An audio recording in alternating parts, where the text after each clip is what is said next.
Então, nós vamos iniciar nosso estudo pedindo para a Malvina ler o Evangelho, capítulo 27, pedi e obtereis, e depois você mesma, Malvina, faz a oração para nós, tá bom? Tá bom. Então, tá. Então, pedi e obtereis. Qualidades da prece, eficácia da prece. Precisa ler isso daí, Márcia? Pode, é bom. Não, tá bom. Ação da prece, transmissão do pensamento, preces inteligíveis, da prece pelos mortos e pelos espíritos sofredores, instruções dos espíritos, maneira de orar, felicidade que a prece proporciona.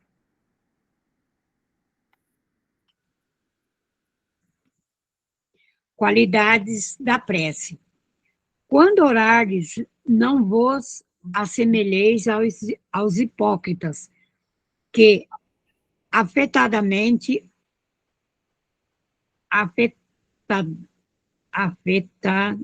está certo. Oram de pé nas sinagogas e nos cantos das ruas, para serem vistos pelos homens. Digo-vos, em verdade, que eles já receberam sua recompensa. Quando quiserdes orar, entrai para o vosso quarto e, fechada a porta, orai a vosso Pai em secreto. E vosso Pai, que vê o que se passa em secreto, vos dará a recompensa. Não cuideis de pedir muito nas vossas preces, como fazem os pagãos, os quais imaginam que pela multiplicidade das palavras é que serão atendidos. Não vos torneis semelhantes a eles, porque o vosso Pai sabe do que é que tendes necessidade, antes lhe peçais. Mateus, capítulo 6, versículos 5 a 8. Quando vos apresentardes para orar, se tiverdes qualquer coisa contra alguém, perdoai-lhe, a fim de que vosso Pai, que está nos céus, também vos perdoe os vossos pecados. Se não perdoardes vosso Pai, que estás nos céus, também não vos perdoará os pecados. Mateus, capítulo 11, 25 e 26. Continua, Márcia. Aham. Também disse esta parábola, e alguns que punham a sua confiança em si mesmos como justos e desprezavam os outros. 2 homens subiram ao templo para orar. Um era fariseu, publicano, o outro, o fariseu, conservando-se de pé, orava assim, consigo mesmo: Meu Deus, rendo-vos graça por não ser como os outros homens, que são ladrões, injustos e adúlteros, nem mesmo como esse publicano. Jejuo 2 vezes na semana, dou o dízimo de tudo o que possuo. O publicano, ao contrário, conservando-se afastado, não ousava sequer erguer os olhos ao céu, mas batia no peito, dizendo: Meu Deus, tende piedade de mim, que sou um pecador. Declaro-vos que este voltou para sua casa justificado. E o outro não. Portanto, aquele que se eleva, será rebaixado, e aquele que se humilha será elevado. Lucas, capítulo 18, versículo 9 a 14. Continua? Continua, amiga, que eu estou restaurando aqui o. Tá bom. Pode continuar. Jesus definiu claramente as qualidades da prece. Quando orardes, diz ele, não vos ponhais em evidência. Antes, orai em secreto, não afeteis orar muito, pois não é pela multiplicidade das palavras que sereis executados, mas pela sinceridade delas. Antes de orar, se tiverdes qualquer coisa contra alguém, perdoai-lhe, visto que a prece não pode ser agradável a Deus se não parte de um coração purificado de todo sentimento contrário à caridade. Orai, enfim, com humildade, como o publicano, e não com orgulho, como o fariseu. Examinai os vossos defeitos, não as vossas qualidades. E se vós compararem aos outros, procurai o que há em vós de mal. Capítulo 10, item 7, versículos 7 e 8. Eficácia da prece. Número 5. Seja o que for que peçais na prece, crede que obtereis, e concedido vos será o que pedirei, o que pedirdes. Marcos, versículo 11, capítulo 24. A quem conteste a eficácia da prece, com fundamento no princípio de que, conhecendo Deus as nossas necessidades, inútil se torna expor-las. E acrescentam os que assim pensam, que achando-se tudo no universo encadeado por leis eternas, não pode as nossas súplicas mudar os decretos de Deus. Se quiser que para, você fala, tá, Márcia? Então, deixa só eu... Peraí. Deixa eu colocar aqui o Evangelho de volta, que ele saiu da tela, tá?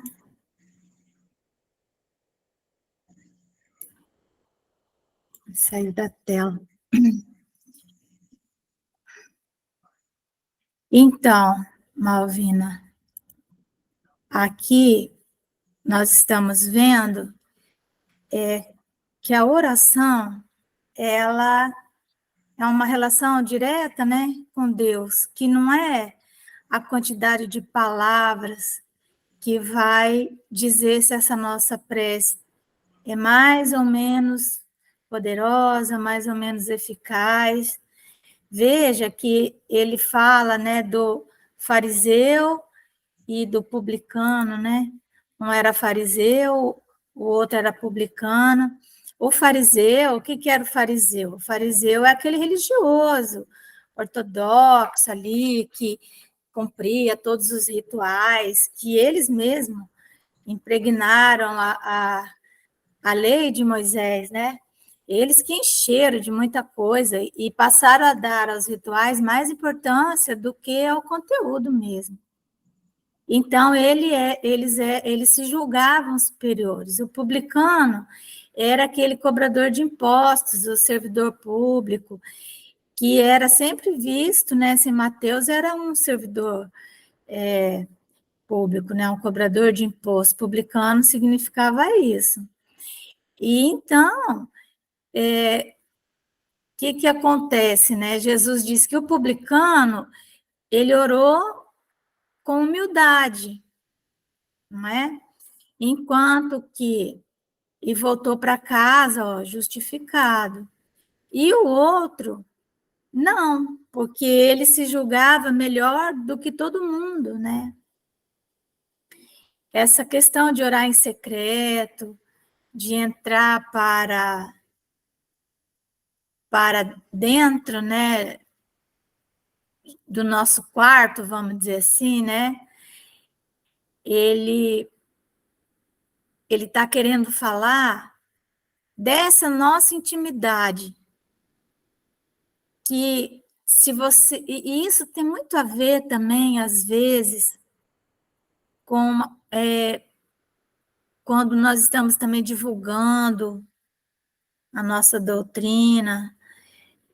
Muitas vezes as pessoas gostam mais de divulgar a doutrina para grandes públicos, para, enfim, né?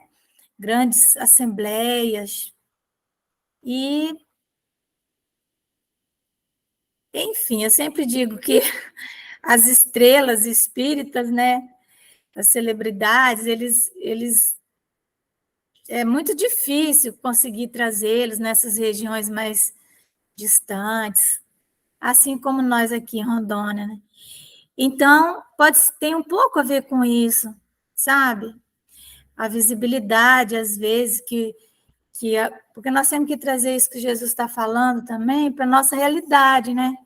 De divulgadores do Espiritismo, e também, né, porque o fariseu era o quê? Era um representante da religião. E nós, trabalhadores espíritas, querendo ou não, né, somos também. Então, nós temos que ter esse cuidado, né? Também ele diz, né, que questão do perdão, é importante, né? Se tiver alguma coisa contra alguém, não é? Não adianta, porque normalmente nós vamos fazer oração e nós sempre vamos estar pedindo algo para nós, ou mesmo que não estejamos pedindo, nós vamos estar com algum problema, né? Necessitando da ajuda de Deus. E como é que nós vamos esperar uma ajuda e estar com o coração puro se nós estamos magoados, né? Se nós estamos assim entristecidos por causa de alguma ofensa que alguém nos tenha feito, não é? Pior ainda se fomos nós que fizemos a ofensa, né? Porque também tem aquilo, né, que se nós formos levar alguma oferenda no templo, né, e lembrarmos que temos alguma coisa contra alguém ou alguém tem alguma coisa contra nós, nós temos que ir lá e nos reconciliarmos, né? Então, eu acho que é meio isso, né? Não é, Malvina? Alguém tem mais alguma coisa para falar? Porque se a gente não tiver com o coração manso, você não vai perdoar, você vai ali magoado, né? Aí, se você pensar no assunto, você vai, nem que você não vá reconciliar com seu irmão, mas você vai sentir, meu Deus, eu quero ser perdoado, eu quero perdoar, eu quero ficar em paz, já ajuda, né? A maciar o coração, Ajuda. ajuda. Você pensar no assunto, amaciar ali. Mas você sabe, Márcia, leva bastante tempo para a gente fazer isso, né? É. A gente hoje eu acho que você, mais antes que eu, mas eu agora, eu já não fico assim pensando, marcando nada, não. Eu já deixo passar e ponto, não penso naquilo. E aquilo eu já esqueço também. É a melhor coisa, sabe? A gente É, entrar porque né? a gente inflamar o coração da gente com raiva é horrível. É porque a mágoa, ela precisa ser alimentada, né? Já notaram Sim, isso, né? O ódio é, também. Você tem que estar dando comida ali para aquilo. Tem que é. estar toda hora falando, né? E Lembrando. pensa como a gente se sente mal quando a gente tem uma mágoa. E, é, e, Depois que a gente aprende, vai compreendendo as coisas, isso é muito ruim. sim. Então, E eles falam assim, né, Márcia? Não leve desaforo para casa, deixa ele lá. isso, É, exatamente. Deixa ele lá, não é no sentido de ir lá e deixa ele lá, descontar. não leva ele para casa, não. Quer dizer, não leva aquele pensamento ruim com você, não. Deixa ele lá onde ele teve. Aí ele passa, né? Passa rapidinho. É, exatamente, porque nós vamos mudando, né, um pouco a nossa Vai. visão. É aquela frase que está sempre na internet, que a gente acha, né? Você prefere ter razão ou ser feliz, né? É, E isso. aí, não é? Aí tem gente que responde assim: eu só sou feliz se eu tiver razão, Claro que não. Isso né? daí é um absurdo. Hoje a gente acha, né? E a gente Sim, fica olhando assim naquelas pessoas cheias de razão. Eu mesmo, não eu é? fico. Às vezes eu nem respondo nada. A Pode ter sua pessoa razão. fica aí você com a tua razão, né? É, Aí o Eliseu estava pedindo para entrar, ele entrou. Eu autorizei, não sei se ele entrou. Presta atenção aí, Júlio, se o Eliseu não entrou, ele vai tentar entrar, tá bom? Que às vezes eu autorizo, mas não entra. É isso que aconteceu ontem com a Deise, acho. Ah, entrou agora. aí está participando. Então, boa noite, Eliseu. Como vai? Então, é isso, né? A mágoa e o ódio, né? As sensações, são sensações, né? Que elas É, precisam ser alimentadas, não é? O amor, não. O amor é engraçado, né? Porque o amor é uma coisa. O Eliseu levantou a mão aqui, gente, mas eu tenho certeza que ele não levantou. Se ele quiser falar, ele pode. A Deise levantou. Oi, Deise, fala. Oi, você falou, né, que o amor realmente não, o ressentimento precisa ser alimentado, porque ele vem do externo. O amor não, porque é interno, é nosso, já nasceu com a gente, né? Mas o mal não. O mal é a gente que acaba transformando, né? E aí, mas isso é muito. É o que Malvina falou. Malvina, eu quero fazer igual a você, eu quero realmente não ligar. Tem até umas histórias do Chico, né? Que as pessoas xingam o Chico, ele nem tá aí, mas não sou eu. Será que sou eu? Eu não tô sabendo de essas coisas, né? Tipo, a minha mãe era isso, nossa, eu não sabia, né? Mas é muito difícil a gente não se envolver nas ofensas, né? É muito difícil. Mas a gente consegue, né? Mas dói, primeiro dói, né? Dói na carne, não é no, aí é que está. O problema de nós é que nós temos a carne, e o que dói é a carne. Então a carne é o quê? O egoísmo, a carne é o quê? O orgulho, não é? E porque o espírito realmente não dói, porque a gente não tem nada disso no nosso espírito, nós temos amor. Mas primeiro vem a carne, que dói, até a gente chegar no espírito, aí já passou. E quando a gente alimenta, o interessante é que quando a gente vai alimentando, a nossa vibração é outra, e aí o que acontece? Outras pessoas, outros espíritos na mesma sintonia acabam nos ajudando a continuar esses sentimentos, né, Márcia? É muito interessante isso. Interessante assim, eu digo, é ruim, mas é porque acaba sendo assim. Eu vejo, não que seja natural, mas não tem jeito. A sintonia dos espíritos é incrível e como eles nos envolvem, né, nesses sentimentos. E cada vez vai aumentando mais, e vai aumentando mais. Então, é porque é aquilo, né? Uma das características da mediunidade é a superlatividade, né? Ela é superlativa. Então, ela pega um problema, ela não cria problema, mas ela pega o problema e ela coloca uma lente de aumento. Já aumenta. E aí nós, quando temos uma reação, né, desequilibrada a alguma ofensa, já superlativamos. Aí vem um espírito e se vale daquele processo, ele se vale daquilo, e aí ele potencializa mais ainda.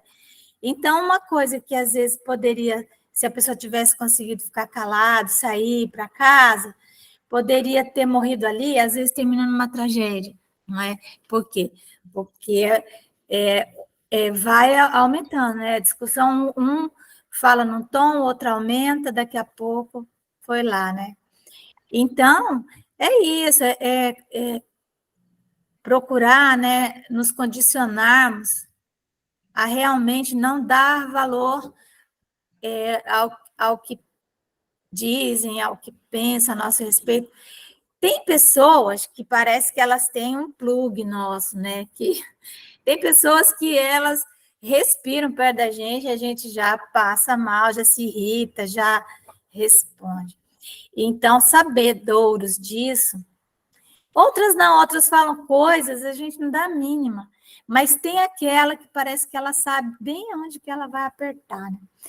Então, sabendo disso, nós temos que fazer, né, aquela ponte ao futuro. Antes que aconteça, ou antes, se a gente, por acaso, vai estar num ambiente que pode encontrar aquela pessoa, normalmente é parente, né? Normalmente é parente, né? A gente escapa, não é, Deise? Quando A gente chega, gosta de tirar uma casquinha, né, Márcia? né? Pisar naquele lugar doído. Porque a pessoa nos conhece, conviveu com a gente, não é? Sabe da nossa sombra, conhece, sabe onde que ela vai tocar ali, né? E aí, às vezes, é bem na festa de Natal, não é?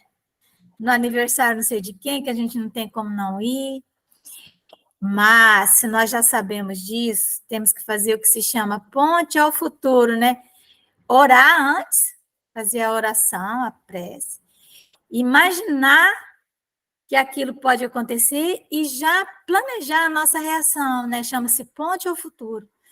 Aí, se acontecer, se o ambiente, aquilo acontecer, a gente já sabe como que nós vamos fazer, né? Porque normalmente nós agimos por impulso, não planejamos, né? E aí é que vem o problema. Mas é isso, meus queridos. Vamos, então, ouvir a oração que a Malvina vai fazer para nós, né, Malvina? Vamos sim. Obrigada, Márcia. Vamos elevar o nosso pensamento a Deus, agradecer por mais um dia, por todas as bênçãos que recebemos, Mestre Jesus.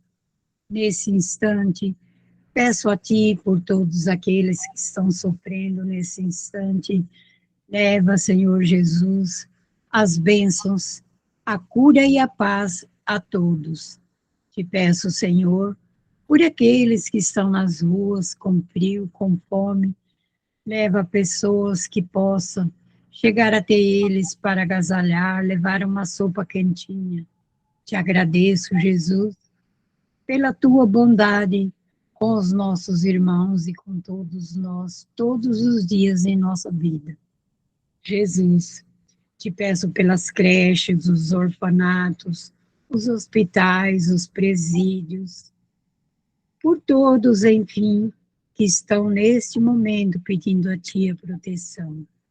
Jesus, que esta noite possamos ter uma noite de bom sono, uma tranquilidade, que todos os nossos trabalhadores possamos receber as Tuas bênçãos, também aqueles que não tiveram conosco, possam também receber as Tuas bênçãos. Que a Tua luz, Jesus, a Tua paz e a Tua misericórdia seja com todos nós. Obrigada, Senhor, sede conosco, hoje, agora, por todo sempre, que assim seja. Que assim Que assim seja.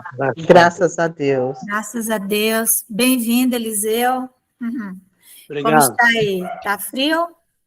Tá friozinho, mas tá bom. Tá É, melhor. né? Já não tá igual ontem, né? Deu uma esquentadinha. Mas Onde está Eliseu? Eliseu está em tudo bom? Londrina. Está lá com os irmãozinhos dele. Todo felizinho. É isso. Oi, Jean. Oi, prima. Tudo bem? Tudo bem? Graças a Hoje, Deus. Pai. todo bonzinho, né? Sabendo que nós estamos em oração aqui, né? Nós Quiser estamos participar. acompanhando aqui. Nós estávamos acompanhando aqui também. Ah, que legal, que bom. Então, esse é o Jean, é o irmão do Eliseu. Tá, gente? Que bom, saudade de vocês. Vamos continuar, tá bom? Logo, logo aparecerei por aí. Ah, estamos tudo com saudade. Tá bom? Sim. Tem que ser antes de setembro, né? Já sabe. Tranquilo. Então tá. Um beijo, tá? Oi, com Deus. Com Deus. Bom, meus queridos, nós estamos na segunda parte do nosso estudo. Hoje é o livro O Céu e o Inferno. Tá bom? Então, nós estamos na primeira parte, capítulo 7. Certo? Princípios da doutrina espírita sobre as penas futuras. Código Penal da Vida Futura. Então, nós sabemos que o Allan Kardec, não é, escreveu primeiramente o Livro dos Espíritos. Ele achava que a missão dele era escrever o Livro dos Espíritos, né? Depois ele ficou lá olhando, né, tal, falou, acho que tô aqui, né, tô por aqui mesmo, tô cheio de energia, Estou fazendo nada mesmo. fazendo nada mesmo, entendeu? Vamos escrever mais? Vamos. Aí ele começou a desdobrar as 4 partes de O Livro dos Espíritos. Então, primeira parte, a Gênese. E o Código Penal da Vida Futura, ele é a última parte do Livro dos Espíritos, as penas, as consolações, aquilo lá. Então, ele falou, deixa eu aumentar isso daqui. Tem bastante conteúdo, tem, né, muita coisa que dá para escrever. Então, nós começamos a ver aqui sobre as penas futuras, né? E aí nós vamos lá. O Espiritismo não vem, pois, com sua autoridade privada, formular um código de fantasia. A sua lei, no que respeita ao futuro da alma, deduzida da observação do fato, pode resumir-se. Ai, gente, eu não acredito, não. É que isso está acontecendo. Não é, não vou nem. Tá? Espera só um pouquinho, tá, gente? Você tá com o livro aí, Deise? Tô sim, Márcia. Você pode continuar a leitura de onde eu Posso, estava? Ai, que posso bom, sim. Deise. Tá vendo como é Posso maravilhoso? sim. Então Então, vamos lá. continua. No que respeita ao futuro da alma, deduzida da observação dos fatos, pode resumir-se nos seguintes pontos. Primeiro, a alma ou espírito sofre na vida espiritual as consequências de todas as imperfeições de que não se libertou durante a vida corpórea. O seu estado, feliz ou infeliz, é inerente ao seu grau de depuração ou de imperfeição. 2. Segundo, a felicidade perfeita é inerente à perfeição, isto é, à completa depuração do espírito. Toda imperfeição é, ao mesmo tempo, causa de sofrimento e de privação de gozo, do mesmo modo que toda qualidade adquirida é fonte de gozo e de atenuação dos sofrimentos.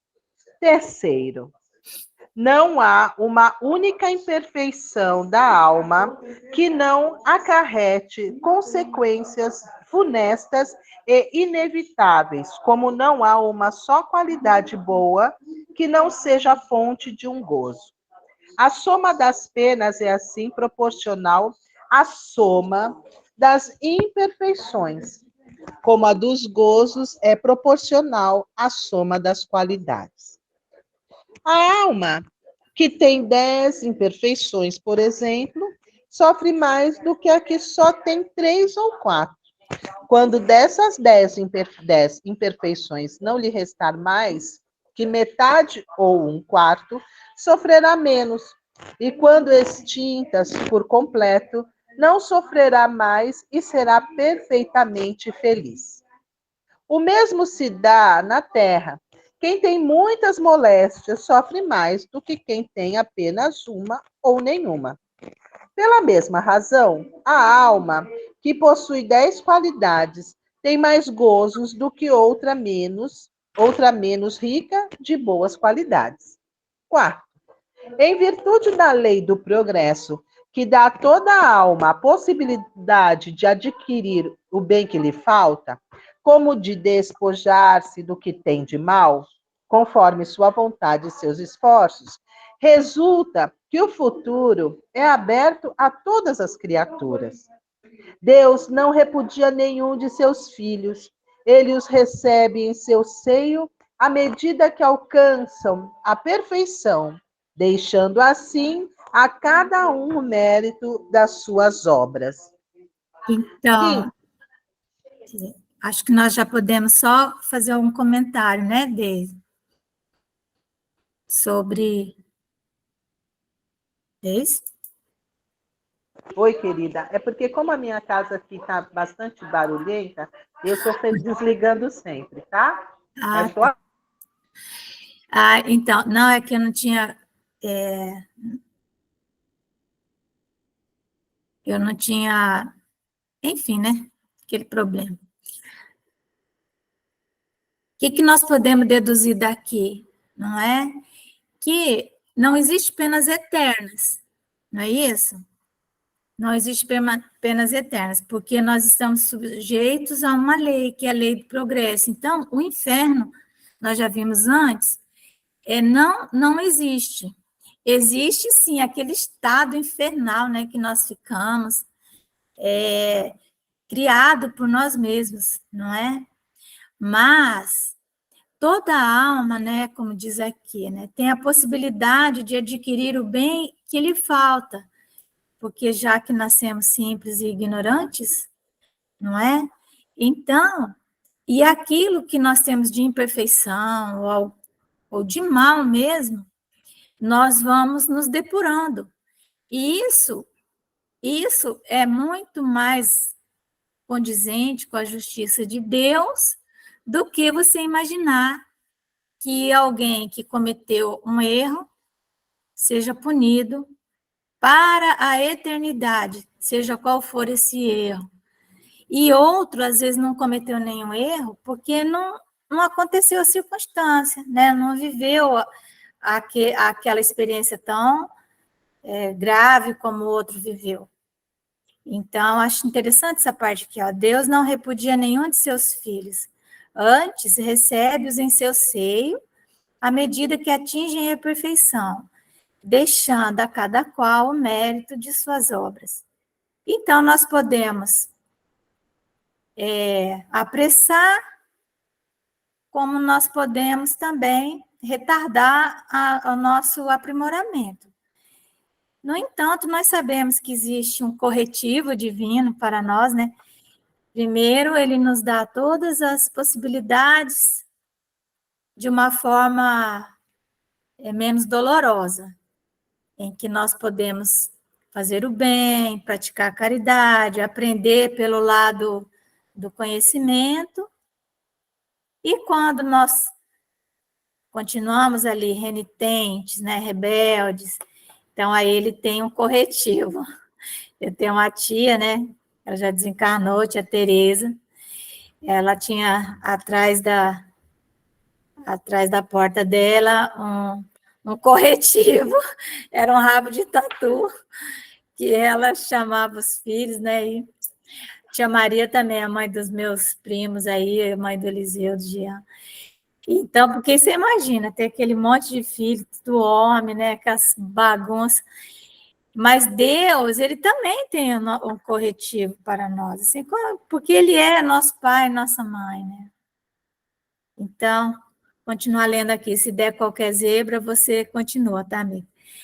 Dependente o sofrimento da imperfeição, como o gozo da perfeição, a alma traz consigo o próprio castigo ou prêmio, onde quer que se encontre, sem necessidade de lugar circunscrito, ou seja, não precisa ir para o inferno, ir para o purgatório, né? Ir para o céu, né? Não há necessidade disso.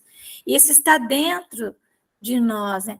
O inferno está por toda parte em que haja almas sofredoras, e o céu igualmente, onde houver almas felizes. Sexto, vocês podem ir também fazendo aí suas, né, intervenções, tá bom, gente? Dando suas ideias, e isso é bom. O bem e o mal que fazemos decorrem das qualidades que possuímos. E as qualidades que nós possuímos, boas ou más, né? Porque qualidade é algo que te identifica. Então, Nós podemos ter qualidade que nos identifica com a bondade e qualidades que nos identificam com a maldade, uma capacidade de realizar algo, né? Então, se nós temos qualidades que nos permitam fazer o bem, nós temos que fazer o bem. Quer dizer aqui, ó, não fazer o bem quando podemos é, portanto, o resultado de uma imperfeição, não é? Se algo precisa ser feito, eu sempre digo que é fácil de identificar, né? É você fazer sempre, diante de uma situação onde você está, onde você se encontra, vem ali a pergunta, né? O que precisa ser feito nesse ambiente aqui? Tá, precisa ter uma louça aqui na pia para ser lavada. Eu posso fazer? Se a resposta for posso, você tem que lavar a louça, né? Porque se o que precisa ser feito? Lavar a louça. Eu posso lavar essa louça? Posso. Ah, mas eu não vou lavar porque estou com preguiça. Deixa a fulana, quando ela chegar, a tal hora, cansada, morta, ela vai lá. Gente, não é? Então, às vezes eu não posso lavar por questões, porque tem outras coisas para fazer, mas se eu posso, honestamente, então isso é uma realização do bem e é uma coisa do dia a dia, né? Eu sei E muito bem o que é isso, mãe. Hã? Todos os dias. Eu sei muito bem o que é isso, todos os dias. Tadinha da Júlia, ela chega lá, tá a pia, né? Não, mas assim, enfim, né? Por que acaba sobrando mais para um do que para outro, né? Porque tem alguém que podendo fazer não faz, não é? Podendo fazer não faz. Então, é isso, Julinha. Mas graças a Deus você existe na nossa vida. Amém, Jesus. Não fosse você, era eu.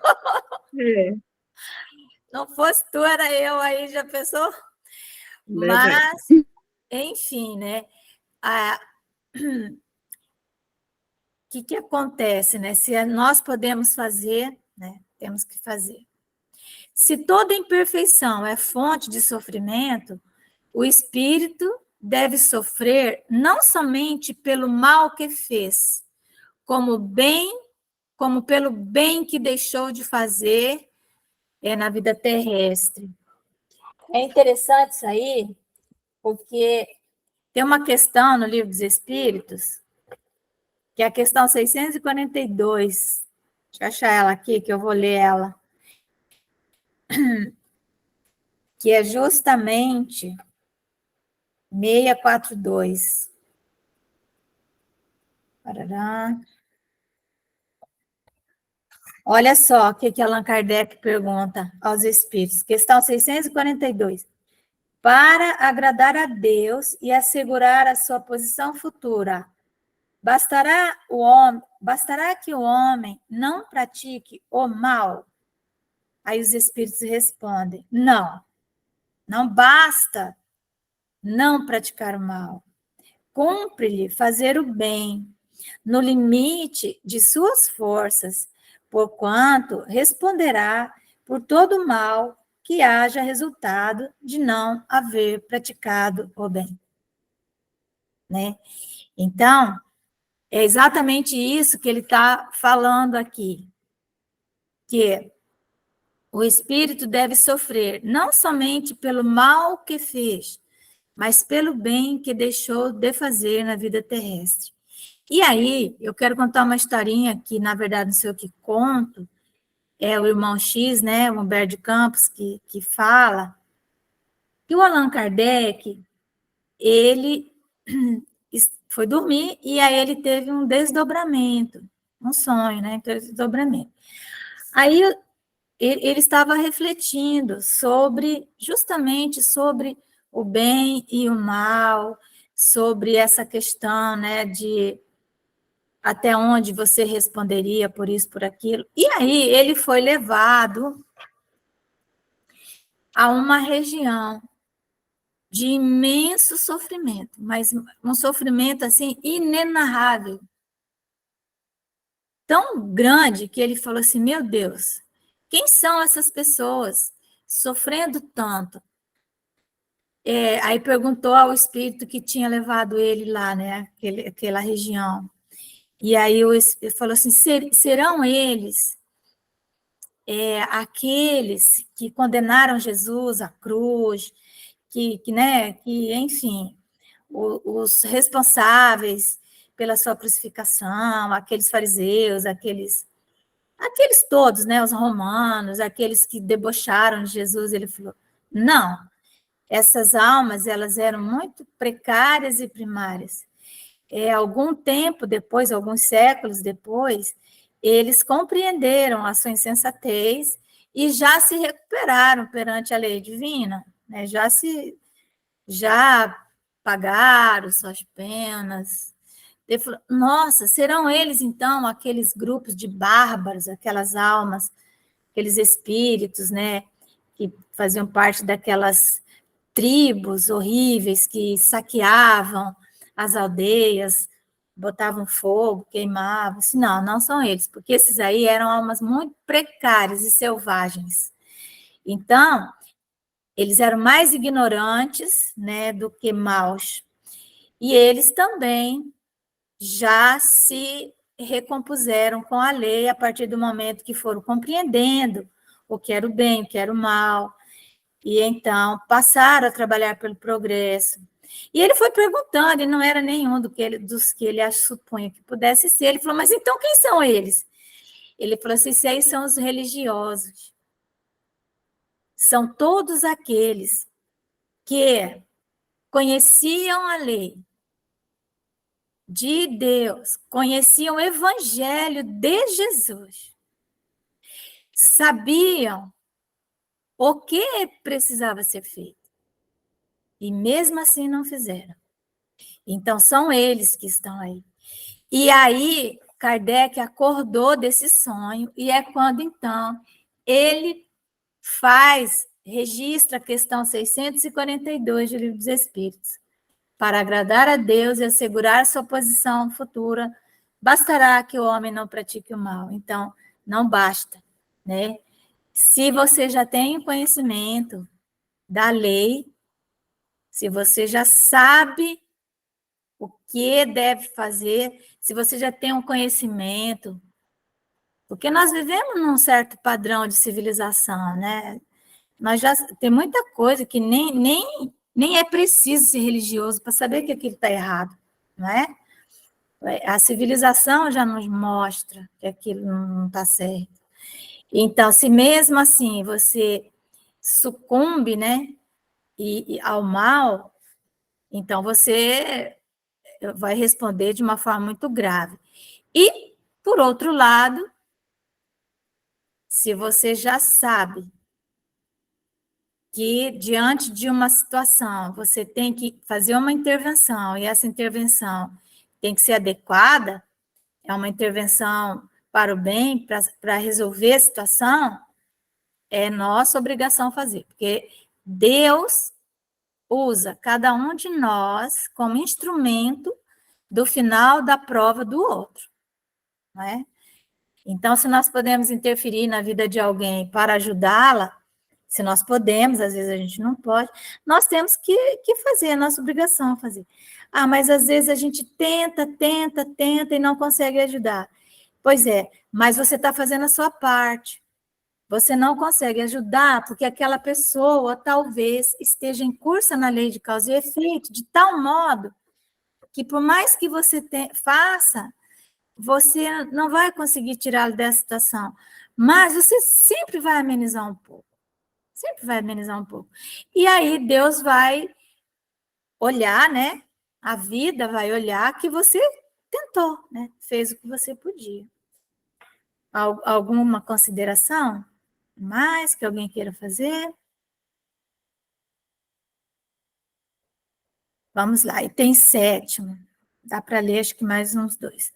O espírito sofre pelo mal que fez, de maneira que, sendo a sua atenção constantemente dirigida para as consequências desse mal, melhor compreende os seus inconvenientes e trata de corrigir-se. Gente, de novo, saiu. Bom, vamos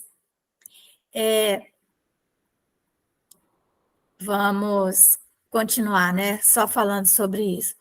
Então, veja, por que que a nossa atenção é atraída para o mal que nós fizemos? Porque tem os espíritos que eles são indiferentes a tudo, eles são insensíveis. Eles cristalizaram o seu coração. Não que eles sejam almas primitivas, eles não são selvagens. Porque um selvagem que comete o mal, porque o mal é sempre o mal e o bem é sempre o bem. Quando um selvagem comete um ato que nós analisamos aquilo foi um mal, né? A responsabilidade dele é mínima, porque ele é um selvagem, né? No entanto, um civilizado que comete a mesma coisa, a responsabilidade dele é incomensuravelmente maior do que a do selvagem. Então, é assim que Deus analisa. Mas tem aquelas pessoas que elas, intelectualmente, elas são evoluídas, tem conhecimento da ciência, por exemplo, médicos, né, que fazem aborto, por exemplo. Como que ele vai dizer que não sabe? Não é? Religiosos que apoiam essas ideias, não é? Que estão aí, né? Como que você vai apoiar ideologias que são favoráveis a essas práticas? Então, isso não é possível. Não pode negar que ele tenha conhecimento. Mas, por interesse pessoal, por algum motivo, né, próprio, às vezes por interesse financeiro, a pessoa vai cristalizando o centro das suas emoções. E ele não consegue mais enxergar o mal que ele fez. Ele não vê mais o mal como um mal. E então ele entra, não é? Ele entra na grande fileira dos indiferentes. Ele vai se tornando insensível para a dor do outro. Assim como as pessoas que estão num campo de guerra, a primeira pessoa que morre do lado dele, ele se assusta. A segunda, quando chega num ponto, ele já não percebe mais, ele se torna insensível. Então, o cuidado que nós temos que ter para nós não cristalizarmos o centro das nossas emoções, porque aí nós vamos nos insensibilizando para com o mal que nós mesmos fizemos. E pior do que isso, você ficar insensível à prática do mal, você faz e não se dá conta, a pessoa é um aborteiro, né? Então, porque tem a mãe que às vezes ela faz um aborto, mas ela faz no momento de loucura, no momento de, sabe Deus, né? O que a levou àquilo.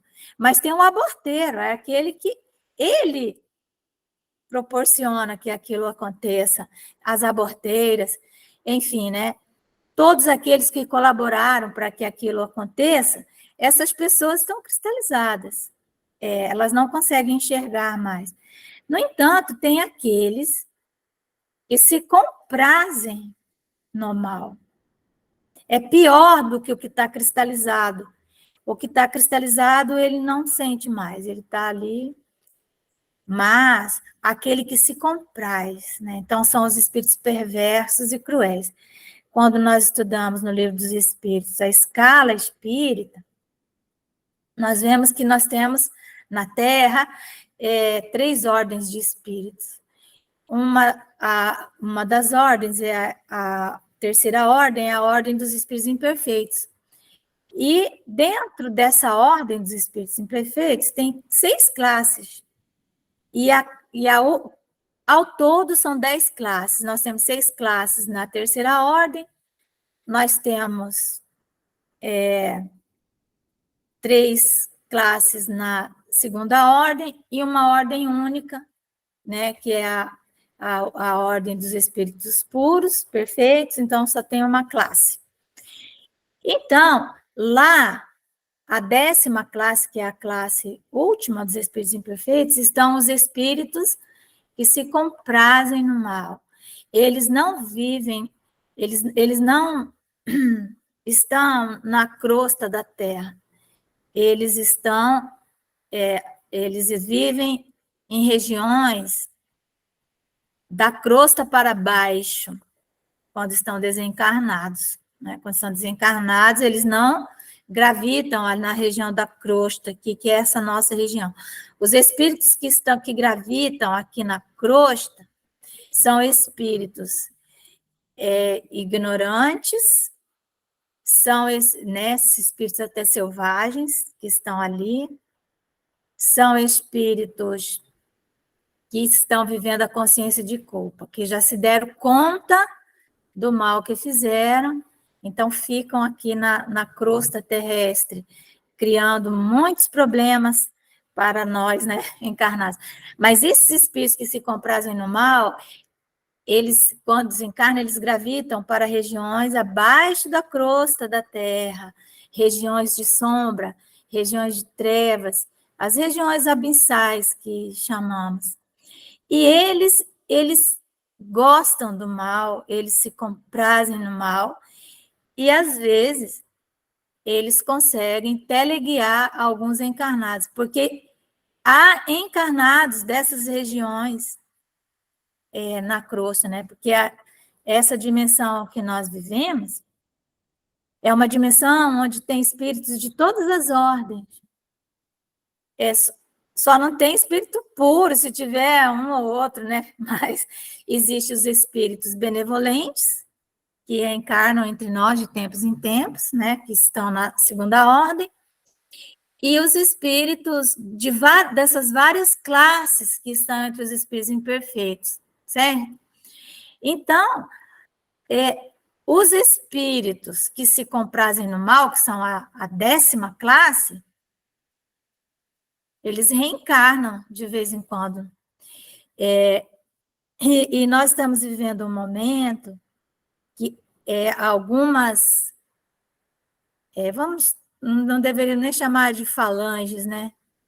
Dessas ordens, né? De espíritos do mal mesmo, que ficam 1.000, 2.000 anos sem reencarnar.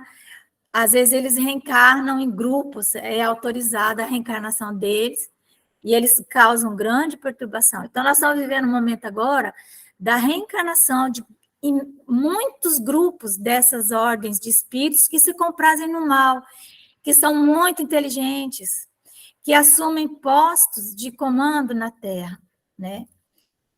E nós falamos, quando nós estávamos conversando sobre isso, por que isso é permitido? Isso é permitido para nos provar, para dar testemunho àqueles que nós já, né, por exemplo, quanto nós vamos perseverar no bem, quanto é possível perseverar no bem, apesar de tudo que está acontecendo, e também para que nós possamos devolver à lei da vida a dívida que temos pela reencarnação dos espíritos iluminados que reencarnaram entre nós, no período da Renascença, né? Ali nesse período do iluminismo, esse período em que nós tivemos aquelas grandes mentes, né, que vieram para a Terra. Então, hoje nós temos que suportar a presença dessas almas, muitos também vinculados, são espíritos tribais, vinculados àquelas antigas tribos de Tarasboba, Gengis Khan, que ficaram milênios presos, né, mais de 1.000 anos presos, agora eles vêm reencarnando como última possibilidade. Muitos deles vêm também para melhorar a forma do corpo e depois irem para outros planetas com uma forma melhor. Tanto que nós observamos, eles têm uma veneração, né, pelos metais, né, enche o corpo de metal, rabiscam o corpo, não é? Então, a arte para eles é uma arte grotesca, e estão aí causando todo tipo de embaraço, perturbação, exigindo de nós muita vigilância, muita oração, né?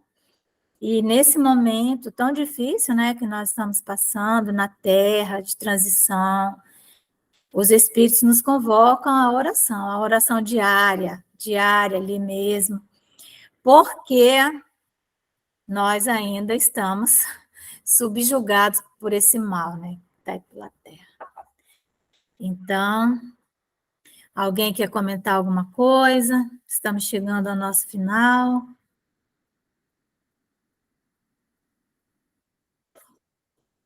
Ninguém quer falar nada? Eliseu está quietinho. Deise está quietinha. Eu estou aqui jantando, meu irmão. Ah, então, gente, deixa eu tirar aqui seu som. Então, nós vamos partir para finalizar a nossa reunião. Quero ver se a Deise pode fazer a nossa oração. Pode ser, Deise? Eu estou, é que eu ainda estou aqui na casa da minha avó, a televisão está ligada, Tá bom. tá? Pode Mas deixar. na próxima eu faço, acho que eu já vou estar em casa. Tá bom. Eu vou fazer a oração, então, estou com vontade de orar. Então, vamos orar. Jesus, Mestre querido, te agradecemos, Senhor, por mais esse momento em que pudemos, Senhor, nos reunirmos em família e em vosso nome, Senhor. Abençoa os nossos propósitos de seguir-te as pegadas. Serena os nossos corações, sempre tão aflitos. Senhor Jesus, dá lucidez às nossas mentes e que possamos, Senhor, serenar também os nossos corações. Que a nossa noite seja abençoada e que possamos continuar, Senhor, nos reunindo na vossa paz, no vosso amor. Se conosco, Senhor, e graças a Deus. Que assim seja. Que assim seja, graças a Deus. Que assim seja.